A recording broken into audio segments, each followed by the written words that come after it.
I have a gift for you today. And what is that gift? An ultimate monthly wrap-up. I feel like I should have a pen. This can be my pointer. You're probably wondering, why am I giving my monthly wrap-up in the form of a PowerPoint? Well, because I get sidetracked quite a lot, so I need this to keep me on task. Now, I did have some technical difficulties, and this PowerPoint only encapsulates the months of March, April, May, and June. However, because it is now the month of July, well, it's the end of July now, I will have a little part at the end where I just tell you about the books I read in July. But this PowerPoint is only those 4 months, and I hope that's okay. We actually have a mascot for this little segment. Who is that mascot, you may ask? Sid the Sloth. Now, Sid is going to be telling us what some of my favorite books were in those 4 months. Shall we begin? Okay. What was the first one, Sid? Happy Place. Yes, I really did enjoy Happy Place. What was the next one? Yes, Magnolia Park Into the Dark. I did. And the Bell Jar. Yes. I did really enjoy the Bell Jar, but more on this book later. Let's begin, shall we? Do you like that little transition? Why do I feel like I'm talking funny? Let me give you some statistics for the combined ones. So, I read 28 books in total, read mostly romance. I was reading The Count of Monte Cristo, but I haven't completed it. That's an entire problem in itself. I have a fun little pie chart here for you, saying my genre breakdown. I read 21.4% fantasy, 42.9% romance, 17.9% mystery and thriller, 3.6% memoir, 3.6% horror, 7.1% just contemporary fiction books, and 3.6% literary fiction. I just thought it was fun to include that. It took me a very long time to make this chart, actually, so I hope you appreciate it. Did you like that? Was that fun? Yes, let's talk about the books I read in March. Now, why do I have this here? I don't know, but I really do want to rewatch Jeepers Creepers because, you know, there's another one coming out. Yeah, so I want to do an entire rewatch of that. You know what? Actually, on the weekend, I went up to my friend's house and we did watch every single Saw movie. We didn't watch Spiral or Jigsaw. It was great. Moving forward. Let's talk about the first book that I have yet to talk about in a monthly wrap-up, and that is The Cruel Prince. So, what is The Cruel Prince? Essentially, it's about a human in fairyland and everyone hates her.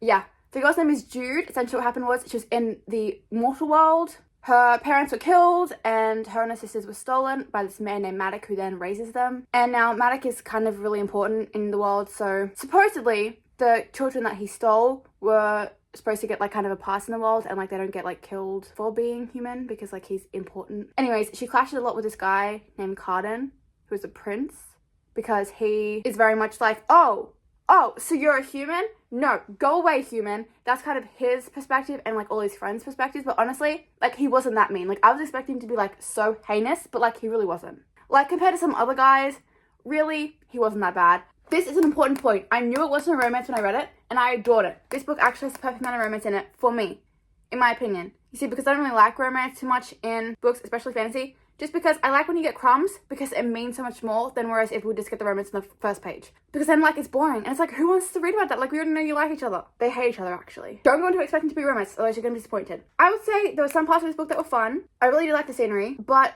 it was very intense at some points. And there were some parts that I was like, whoa. Yes, I was very invested, and I will be continuing on the next one. Rating, I don't really like giving ratings, but it's like 4 stars. So, what is the next book that we're going to talk about?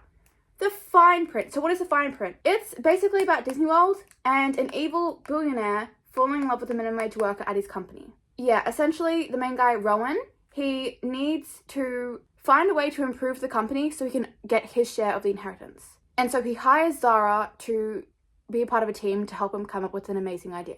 And they kind of fight a lot. I read this because I felt left behind, yes. I feel like everyone's already read this. You know, people have already moved on to this author's latest series. So I am severely behind. I've only read this one. And I don't like feeling left out, okay? Now, the audiobook was best because you can't linger on the cringy lines. This was the book, yes, that I discovered that. Honestly, audiobooks are kind of like really good for contemporary romances because it just like, they just go through. And it's very like entertaining and you can do other things without needing to focus too much on the words on the page and going back and rereading things. So honestly, he wasn't that mean and he did nice stuff for her in secret and upfront. Yeah, honestly, when everyone said that he was so mean, like, I was expecting a lot worse, but, like, he wasn't even that bad, and he did a lot of nice things for her, which cannot be said for a lot of male main characters. I liked the parts of her sister. I feel like it was a pretty standard romance. I don't rate books because I feel bad, but if I did, it would be in the lower end of the rating, which is, yeah, that's why I don't rate them, okay? But what it was very standard.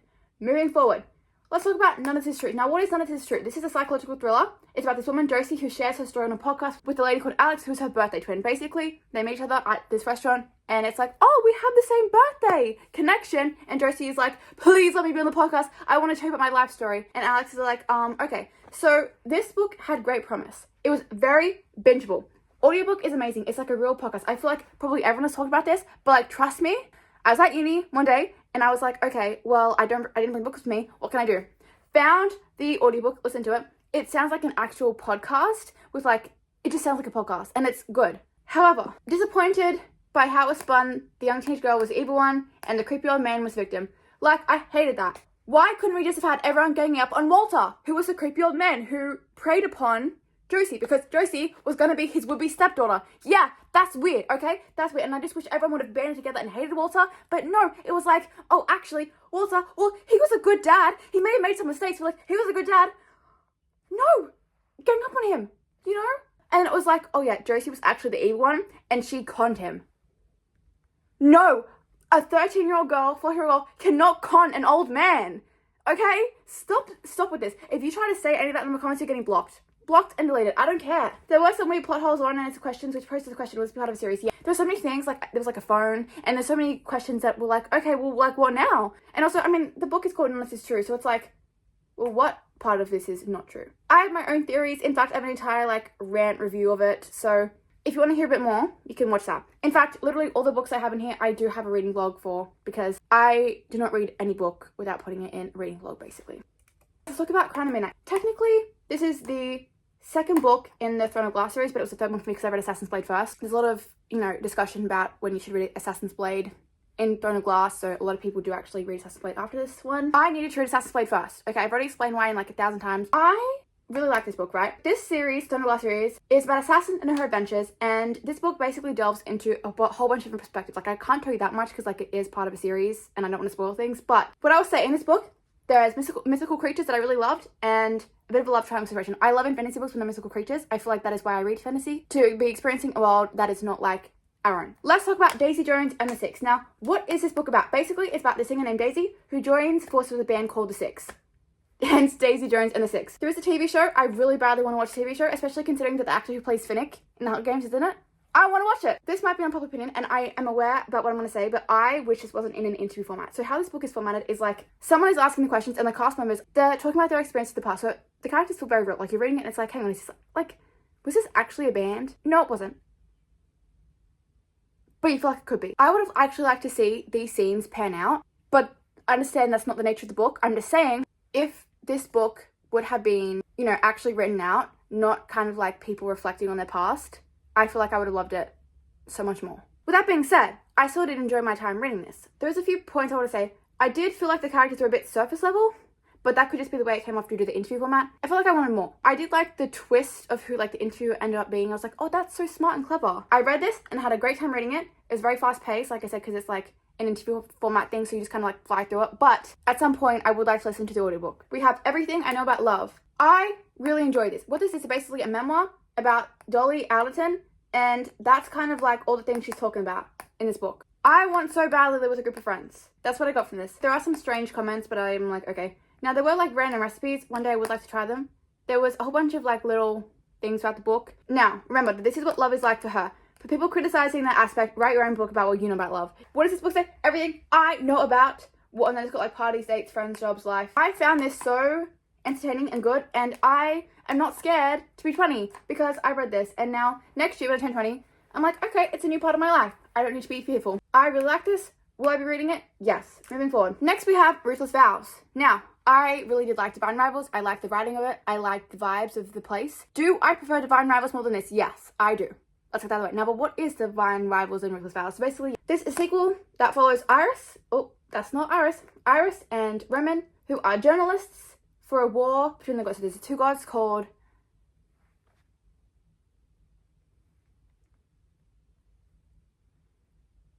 What are the names? Is it Dante? Dante and Ariel? I've forgotten the names. But there was like a war between the gods, right? And then they're journalists for it. There is lovely writing. Sorry, I skipped over a point. I really liked this one, but I prefer the first one. I really did like this kind of romance because they weren't really together. There were very intense scenes, sad scenes, darker scenes. It was definitely much darker in the first one. And I also did like the scenery more in the first one. If I was to reread it, I would definitely reread the first one, but I don't know if I would read this one. Next, we have Heartless. I've got a lot here, so let's bear with me. Controversial opinion, I did not like this one and did not get the hype around why everyone loves Kate. I do have a hypothesis that maybe because Kate is a little bit older, more people feel comfortable like crushing on him and openly showing how much they like him because he's older than them. You won't catch me liking someone who's younger than me. I'll tell you that. It was a very sexual book, despite nothing happening actually between them for a while, but they were thinking obsessively about it or talking about it, and personally, I don't really like that in books. If you do, that's amazing, but for me personally, I don't. I thought their first interaction was creepy. Him keeping her underwear in a drawer after she dropped it in public. I know she was like, oh yeah, you can keep it, but like, I still find that weird. He was also already obsessing over her just by hearing her laugh, and he was just in the line, and I find that creepy. Like, imagine you're just in a line, and you laugh, and then someone behind you, you know, if he wasn't like attractive, everyone would be like, ew, what a creep. He found her very not like other girls. You know, Willow was quirky and fun. There's actually lines where he was like, I've never heard a girl do that, you know, or I've done that, whatever. They were constantly thinking sexually about each other, even in wholesome settings, which, yeah, like, there'd be a really nice wholesome setting, and their thoughts, their dirty minds would just ruin it for me personally. There were a few words that were used consistently on every single page. Red, panties, creamy skin, smoke voice, and globes were literally used on every single page. Okay, not every single page, that's a hyperbole, but still, they were used so much in this book. He kept making such a big deal about the age gap, constantly talking about how young she was. There was a part where he was obsessing over innocence. He himself called himself a creepy old man, and that's where the problem lies. He kept being like, I feel like a creep for liking her, and then he liked her anyways. He was like, I feel like a creep for this. So anyways, and it's like, my opinion on Willow changed a lot. She did say some weird things, and I hope it was weird, but she was also a cool character, and I don't know. I never thought I'd say this, but Summer and Were the Saving Graces in this book, and I can't even recall if I even liked Flawless. I don't think I even did. I liked Harvey. I would say this book is very like focused on the farm and like the life at the farm. Even when she goes on a girls trip, it's literally a sentence. It's like, oh, Summer and I go on a girls trip, and it's like, I would have liked to see that, but we don't get it. That is what I mean when I say it's very central to that, and it's also very telling. And I feel like in a lot of dual point of view books, it is very telling because it's like you're getting caught up when we're not in the other character's perspective. So it's like, oh, well, you were in Kate's perspective. This is what happened. Let's talk about The Predator now. So this is basically a dark romance book between these two rivaling families, and the girl Miranda and Tristan are supposed to hate each other, but have to work together because basically Miranda has a code that could expose a lot of very dangerous, powerful people, and it goes missing. And so they're like, we've got to find it. It's part of a series, and I have the next book, and I will be reading it at some point. Now, some parts of it are a little cheesy. It's written in third person limited point of view, so like, we're only getting Miranda's perspective, but like, it is from third person, which I actually really quite love. Like, I really do love third person. There's a lot about the main character's thoughts and everything. Tristan is good, but some of the stuff he says is very 2013 emo Tumblrcore, and he does have an emphasis on referring, I think I said the wrong word there, but yeah, he does have an obsession with referring to himself and others as animals. Anyways, it was very entertaining, but it did take me a while to get through it just because I started reading it, I stopped reading it for like a very long time, and then when I picked it up, I binged it really quickly. Next we have Binding 13, which is the first book in the Boys of Tommen series, and I would say this series is like very wildly loved and hyped up, and do I have some thoughts for you. The first thing I think is that it's weird that this book is 18 plus but has a cast of minors. So you're telling me that the characters in this book are too young to read this book. Does anyone not find that weird? Now, Johnny and Tennant's age difference was all Johnny could talk about, and that made me uncomfortable because he was uncomfortable, and I felt like it was a driving force in why they couldn't be together. The age gap was like why Johnny was like, I can't be with Shannon. And I feel like there are so many other things that he could have gone with, you know? And that one, I just feel like didn't make any sense. And also, what is with the fact that in her year, there's like 5 girls? That's very strange. There's a lot of inner monologue. My edition redacted some of the problematic phrases. A criticism I hear about this book is some of the wording that is used, which is very outdated, and it's been taken out of this edition at least. What I will say though is that this book is set in 2005, which is like a weird year to be set in. It's very random. I've said this before like a million times, but that's the year that I was born in, so I got nothing against the year. It's just, like, why did it have to be set in that year specifically? Lad was a word that was used a million times. And Johnny has a groin injury, and that's a central part of the plot, so she gets talked about a lot. It is mentioned that she's small a lot, which, yeah, because she is malnourished, and, like, it makes sense to her character, but also, even though it makes sense, and I'm not mad that she's small, it's like, it was talked about so many times. Shannon is also very clumsy, you know, she runs on a football field, she's obviously never played sport in her entire life. and her older brothers played sport. So she could have also played sport, you know, but she never did because she was on the field. It's like, get off the field. And she was hitting her with the ball. She always is dropping things. She's always falling on the floor. At one point, she's trying to look for Johnny, so she gets on the floor to like look around and is crawling on the ground. And then there's a stool, and she can't get on the stool because it's so tall. Like, how big is this stool? I think she's like 5 foot. So like, Johnny has to look with her. It is an extraordinarily long book. Things are a bit repetitive. It does feel like we go around in circles a lot. Now, there's a lot of depictions of familial abuse, domestic violence, as well as peer abuse of Shannon. Gibbsy is being preyed upon by a staff member because he vaguely alluded to it after he retrieved Shannon's half Johnny. So those are like the content warnings to be aware of when you go into the book, because there's a lot of content warnings. I don't really hear that much about it. All I really hear about is, oh, you know, Johnny's a football player and, you know, he helps Shannon, but like there's a lot more that goes into it than that. Now let's talk about April. How many books did I read in April? I read 7 books. The reason why we have Grace Face series because I was just going with the horror movie theme. So this is the Twisted series because I read the Twisted series in this month. Fan art for the characters. What has happened to Alex? Why does Alex look like that compared to the other ones? He just feels so out of place compared to them all here. Let me know what you think. We've read Twisted Love. Now what is this? This is between Alex and Ava. The tropes in this book are brother's best friend. She's very sunshine, he's very cold and callous. Now there's some nice scenes like him pretending to like her baked sweet that she made purposely bad to see if he had a disgust emotion. And him helping her with something she had difficult overcoming, and he calls her sunshine. Some of it was cringy, there were some weird lines. And I listened to It's in Hospital for the most part. He does also sing for her, but it's not as bad as like everyone says, and it's not as bad as all the other stuff I've read. You know what I'm saying? Like some people are like, oh, he sings for her. Like that is so embarrassing. Like it's really like not that bad. Why did I say bad like that? It's really not that bad. Other stuff. It's pretty standard. I don't know. It's my favorite in the series, and I only read it to get out of the way so I could read the other ones.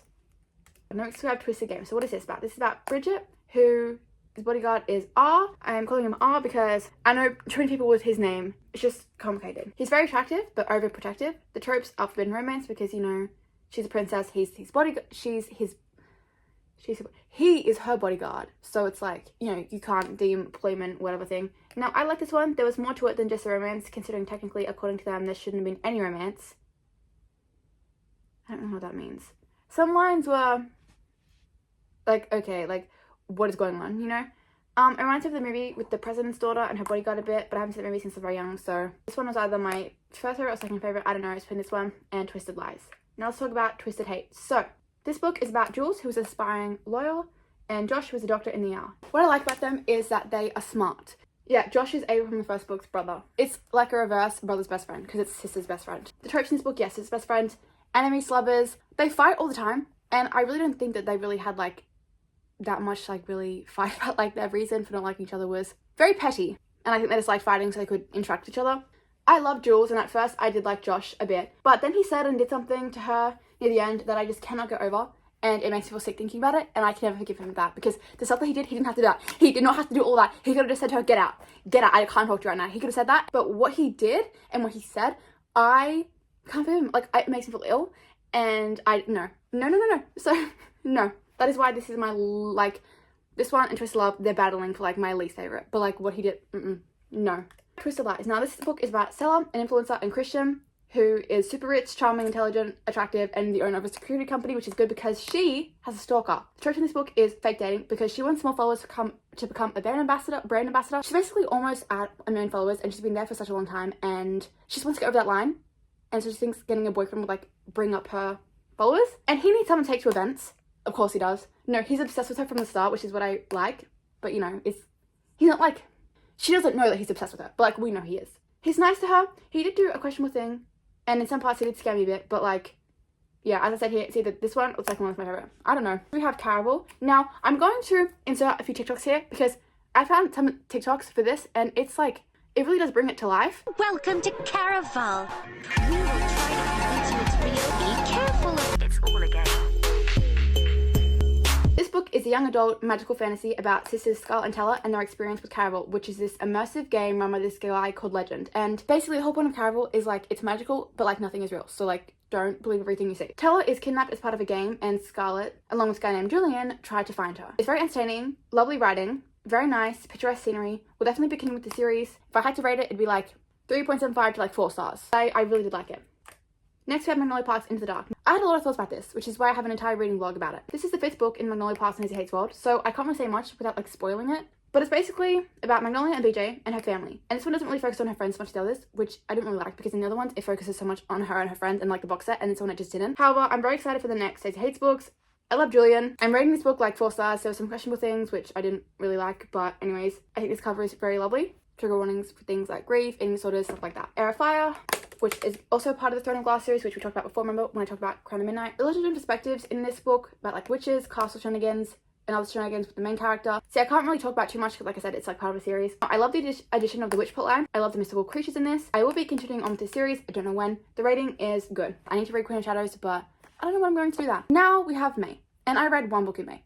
Do we like our background? So I read one book, and that was King of Pride. This book follows Isabella, who's a bartender but aspiring author, and Kai, who is the heir to a powerful family company. This is a contemporary romance. He goes to the bar she works at, and employee and members are not allowed to like date, so it's kind of like forbidden romance in a sense. Acts of service. This book is a lot of telling. We don't really get to see much. Like, it's a lot of like, oh, this happened, this happened. It's like, we could have seen that. This book was kind of flat. I don't know, I'm taking a break from the series at the moment. Don't know if I'll continue. I do have an honorable mention though, and that is The Count of Monte Cristo, because I was reading this also in this month. I unfortunately have not finished it. That was supposed to be my classic book that I was supposed to read for March, and I still have not finished it. The book is really good.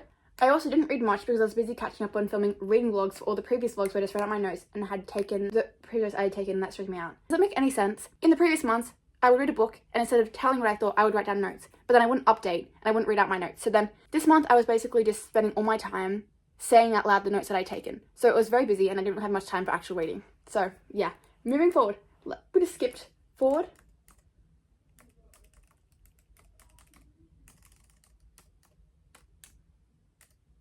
Okay, I don't have my June page. Let's just pretend I have a June page here. I'm going to try to like fix something up. June, okay. The first book I read in June, I was very sick, and I read this book called Never Lie. Now, this book is a thriller about this couple that's going to an open home in a snowstorm and gets trapped there. Now, the home belonged to a psychiatrist, and she's missing. And in this house, the main character, she finds a bunch of tapes, which contain audio recordings of the psychiatrist talking to patients. There were guessable plot twists, but a few ones that, like, I didn't guess entirely, but I was like, okay, there's got to be some link here. Regardless, I don't really read thrillers and stuff to be, like, surprised. I just read them for the vibes. I read this book when I was sick, and it was the only thing that could hold my attention. So for that, I applaud it. We have the Hawthorne Legacy. Look at this very nice, lovely cover. This cover matches my first and my third one. My second book is the UK cover. It doesn't matter. It doesn't matter. This book is the second book in the Inheritance Game series. It picks up after the last one. I don't know. This book, I liked the first one better. This one I was just kind of like, wasn't like really that suspenseful. It was just kind of like flat. And then like, ooh, drama. And I was just like, I was getting kind of irritated and annoyed. Basically, this is about this girl who inherits billions of dollars. And then the grandsons of the man that left it to her try to unravel mysteries together that were left by the old man. Because the old man, he had a whole bunch of different like games and stuff for them to like figure out. I accidentally spoiled myself by looking things up, so I don't look anything up about this book. I feel like all the stakes were gone and everything was flat until the end started picking up. I think that should be with Jameson. The other one was like a blank wall. At some stage I will read the red one, the Final Gambit, and then be done with it, and then I might read like the Rose Hawthorne.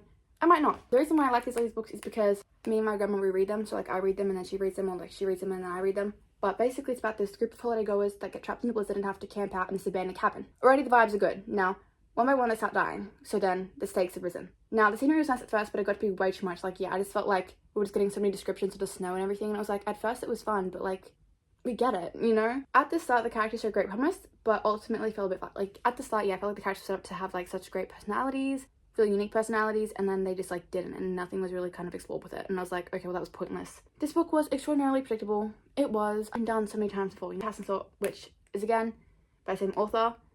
And yeah, my grandma read these and I want to talk about them with her, so then I read them. Essentially, this woman lives next to this haunted house and is trying to look out for the next lady who moves into it, because essentially she wakes up in the middle of the night and the family runs out. Very Conjuring vibes. And then what happens is then the next lady who moves in, yeah, our main character is just looking out for her. So yes, I've said this, major Conjuring multiverse vibes, as well as a tiny bit The Ring, what the ghost lady looks like. This book is kind of cozy. It's very short with like a happy ending. Like, it didn't change my life, it's not going to change my life, but like, it's alright. Probably wouldn't reread it. The main character does like baking a lot. Yeah, I don't know. Next we have The 5-Star Weekend, and this is a fiction book. There's a lot of drama, there's a bit cringy at some parts. Ultimately, I don't really care. It felt a bit like reading a reality TV show at some points. Now, basically what this book is about, I didn't even tell you what it was about. Basically, it's about this woman whose husband dies, and to cope with it, she also has a food blog, and what she does is she basically invites friends from each stage of her life, like her best friends from like when she was in primary school and college and all that stuff, and then she has them over for this like 5-star weekend, which is basically where they all just do fun stuff for the weekend. And it's a lot of drama and things are unfolded, and it is not a thriller. I thought it was a thriller, it's not. So the entire book I was kind of like waiting for a bit of like, ooh, you know, and it just wasn't. I will be reading more of this lady's books, but in the summer, And I'm excited because a lot of people find this like her least favorite, and like I actually like really enjoyed this. So if this is like the least favorite, the other ones must be so much better. And I'm excited for that. So yeah, but see those books? They gotta be read first before I can get any more. But yeah, I did really enjoy this time reading it. Even though I had to like drive to the post office to get it. It was an entire mess really. Because this book was imported from the UK. And you had to sign for it. And I couldn't because I was sick. So I was laying on the couch. And then I had to go to the post office and get it. Relevant book lovers, yes, because I read only Emily Henry books. So this book basically about Nora, who's a literary agent, and her younger sister, and they go to Sunshine Falls as a getaway trip. And Nora keeps on seeing Charlie, a publisher, who is a man that she had an altercation with, in the sense that she pitched her client's book to him and he was like, no, I don't like it. And that's why they're enemies. No, I'm not kidding, that's how it is. There were small town vibes, not enemies or even rivals, simply two individuals have a differing opinions on a single book. Yeah, it was alright, sometimes I was seriously doubting my chemistry and sometimes it was a little boring, and I felt like it was a tad bit too long. But overall, did I like it? Yes. I do like Emily Henry. So, next with Happy Place, right? Which is a book that I really loved. It's actually one of my favourite books from all the months. It's about this couple who've been together for 10 years and they break up. But they're going on a getaway trip, and so something happens and they're like, okay, well, we just have to pretend to be together so that the entire getaway trip isn't ruined. Now, these friends and them, they have like terrible communication skills. And I think that if you were to be friends with someone for like over a decade, you'd be able to have good communication skills. Like, I've been friends with some people for like 7 years, but I do feel like this is like a real reason to break up. I don't know. I've never been in a 10-year-long relationship with someone, so like, I don't know, but their reasoning was a little bit like miscommunication. It didn't bother me as much as I thought. I've also never done long distance with someone, so I can't really comment on that because they were doing long distance as well. I like the quotes and the lines, and I like this better than book lovers.